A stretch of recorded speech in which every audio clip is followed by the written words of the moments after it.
Hey, welcome back, everybody. Just a quick follow-up to the video that I just posted where I showed you a basic version of a pentatonic type scale, kind of like an all-purpose sort of scale that it's my go-to, all right? But after I posted it, I was kind of doing some jamming that night, and I thought to myself, I kind of use a different one more often. It's a slightly different version, although it's basically the same, but there's a couple of things that I do differently. So I wanted to quickly show it to you. So I'll run it through real quick, and then I will zoom in, okay, so that you can get a closer look. Now, it's so close to the other version that we did, right? So what we're going to do is just bear with me as I just put maybe a G on the looper pedal. So we have like a G running, okay? I just wanted to get that set up. Now, we're going to use G, of course, right? And this could be in any key. So again, if I want the key of A or B or C, then I would go to the A, B, or C notes and start this pattern. But the pattern is the same regardless, all right? So just like the last one, it's basically G, A, okay? And then under here is C, D. And we go one more time to get to the octave, which is F, G. So there's our octave G. Then we switch our finger position, just like the last one, and we go two more. 4 notes, 2 strings, okay? Now, in the last one, we went to this string which crosses the border. But in this one, instead of staying in the same fret when we cross the border, we're going to make our 1 fret shift with this finger instead of the ring finger. So just to remind you, last time, okay, what we did, so we started here, we shifted, and what we did when we got here, we stretched out because we have to go 3 frets to keep our key note, all right, because of the way the guitar is tuned. I call it the border when we go from the bass to the treble strings. This time, instead of coming over the border like this, I'm going to make my switch right there with my forefinger. So therefore, my ring finger is keeping that 2 frets. So everything is 2 frets apart, right? We don't ever have to go to 3 because we're making the 1 fret shift with our forefinger, not with our ring finger. So let me show you how that works. So we have G, A, C, D, right? F, G, slide over, G, A, C, D. Now, instead of here, okay, we're going to slide here. There's our F again, right? So what happened last time, it's part of the pentatonic scale, but that is this note here, right, is actually the E. But this time we're going to go to the F to maintain that G, A, C, D, F, G, right? So we're going to go to the F, and then 2 frets down we have our G again. And then if we do the switch, we got our G, A, just the way we started, right? Now, we can also use these 2 notes here if you wanted to, and we can use these 2 down here. We can also use these 4 right here. They all work together. So we could actually, check this out. Everything is 2 frets apart, right? Everything, right? So 1, 2, 3, 4, 5.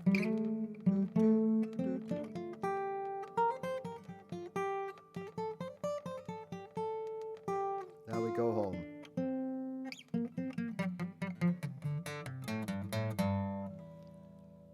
Okay?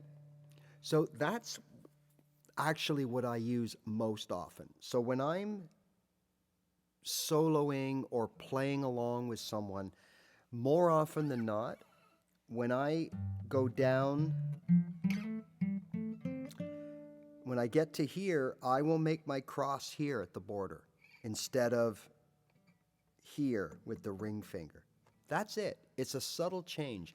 I just find this maintains the integrity of the note. So let me quickly explain what I mean by that. So we have here G, A, C, D, F, G, which leads to our octave, right? And then when we slide over, we are repeating that. We're going G, A, C, D. Now, if we continue down, right, that's not an F, that's an E. So what we're doing is we're going back to that F, G by sliding over here, F, G, okay? Then we got our G, A again, which is where we started here, okay?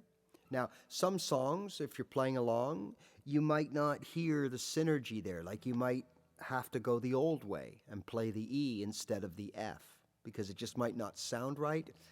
I'm going to say that those instances will be quite rare because those notes are so close together. In fact, they're only like a half step, apart, right? So there's not going to be a huge variation of sound, so it shouldn't throw things off. But if you want to stay true to the pentatonic scale, then when you come across the border, okay, then you're going to keep going here and use your ring finger to go to that third fret, that extra fret to maintain the pathway, okay? If you don't care about the pentatonic structure, you just want to stay in the structure of the notes, G, A, C, D, F, G, then you're going to make your switch with the forefinger, okay? And you're going to go to the F. There's your F, G. And there's my A and B. Okay, I'm going to zoom in now just so you can see exactly what I'm doing, okay? All right, here we go, nice and zoomed in tight. So again, we're in the key of G, so we're starting on the G. Now remember, I'm showing you from really the lowest G to around here, okay? And then we're taking these extra notes, and sometimes we can stretch to the E, but I'm just showing you the complete sort of path. You don't have to use the whole path when you're doing something or playing along with someone.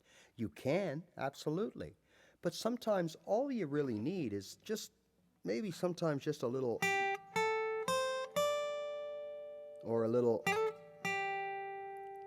and you do that.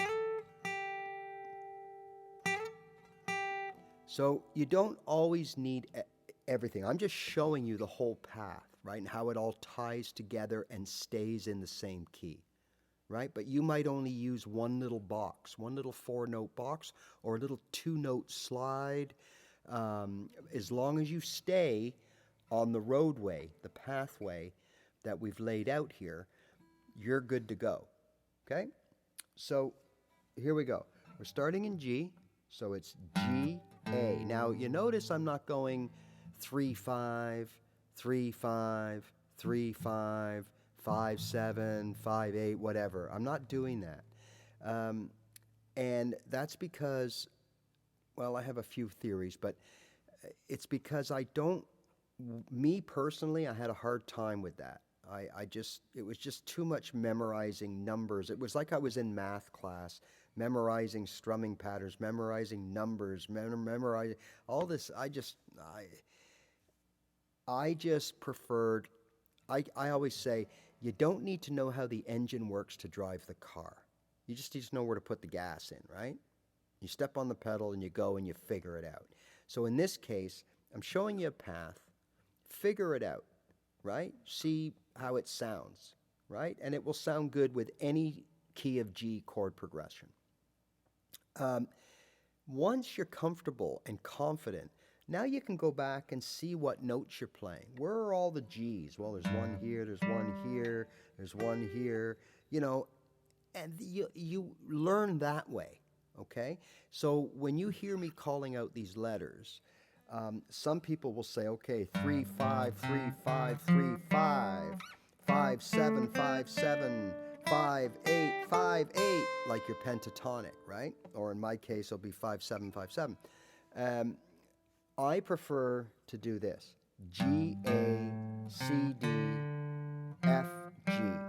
G, A, C, D, F, G. G, A, right? G, A. It's just, for me, it's just a better way. And what's under G all the time? C, D, E, D, C, A, G, D, G, A, F, G, C, D, G, A. That's how I do it. That's how I remember it. Then after a while, I'll know where all my G's are. And I'll know where my C's are. And it just clicks after a while. But the longer you keep going, and this is only my opinion, the longer you keep going, 5, 7, 5, 7, 5, 8, 5, 8, 5, 7, 7, 9, 7, 9, 7, 10, you keep doing that, to me that just does not make sense. Because you're not playing numbers, you're playing notes that have letters, right?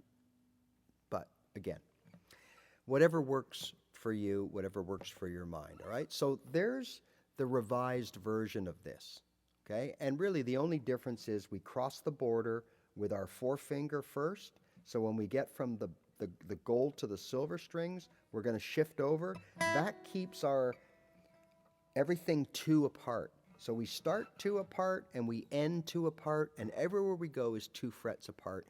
Makes it a little easier, okay? All right, so once again, I just wanted to give you that little update because I got thinking about it after, and I thought, you know what, there is sort of, for some people, they might find it simpler to make that switch over the border, because you're going to have to, one way or another, you've got to slide up that 1 fret because of the way the guitar is tuned, right, in what they call 440. So because of that, there's always a discrepancy between the silver and the bass strings, right? So you're going to have to make that 1 fret switch anyways, unless you're playing in some obscure key, but usually you're going to have to make that switch anyways. So you might as well do it with your forefinger, and that keeps everything, as I mentioned, 2 frets apart, which is a little easier on the brain, right? Okay. So back to the, before I let you go here, what I was saying about it earlier about memorizing numbers. Look, all of my videos are about what worked for me.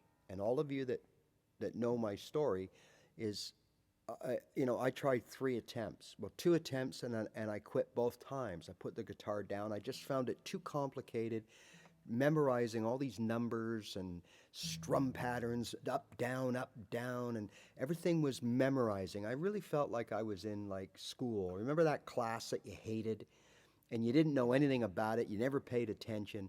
So what you did for a day or 2 before the final exam is you just memorized as much you can. You didn't even know what you were memorizing, right? It was like, whatever. And that's kind of what the guitar was for me. And I wasn't having any fun. I wasn't being creative. I was memorizing scales, and it didn't work for me. And when I came back, I threw that out the window and I just played. And I realized that those 4 notes sound good together. I'll just play them, okay? And that might seem so simple to you. But when I did it before, I used to go, oh, no, I can't play those notes because it's not 5-7 or 3-7 or 5-8. It has to be 5-8. It has to be 5-8, right? Things like that. It has to be 9-11. It has to be 8-10. But 8-11 sounded pretty good. No, can't do that. It's got to be 8-10. And it just stunted my growth, right? So what I did was, when I started to realize, these things sound good, and when I got comfortable and confident and I had a little more knowledge, then I would look at the fretboard and go, okay, what was I playing here? Okay, G, A. Oh, okay, well, there's the pentatonic scale. They tell me to do G, B flat. But I like the sound of G, A better.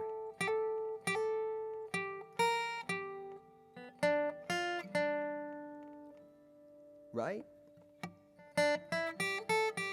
I like this box sounding better than this. It has its purpose, and it is technically part of the pentatonic scale, right?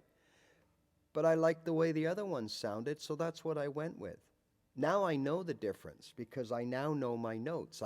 You can always go back and learn things. So when we start speaking as children, or if you're around any kids, when they start speaking, we don't sit them down first and say, here's how you pronounce things. This is a noun, this is a verb. We just let them start talking, blah, blah, blah, blah, blah, blah, blah. And it doesn't sound good, but eventually it does. Then we sit them down and go, this is a noun, this is a verb, this is that, this is this. So why does this have to be any different? And when I went that way, everything just took off. So I just wanted you to know that, all right? That's it for now, okay? There are two great patterns, very close. Use them both. They are your all-purpose go-tos. They will work in any key, playing along to any genre of music. All right? Have fun. We'll see you later. If you like what you heard, by all means, subscribe along. I'd love to have you. Let's get you playing guitar as soon as possible. And thanks for your ongoing support. And remember, it's all about the practice. See you soon.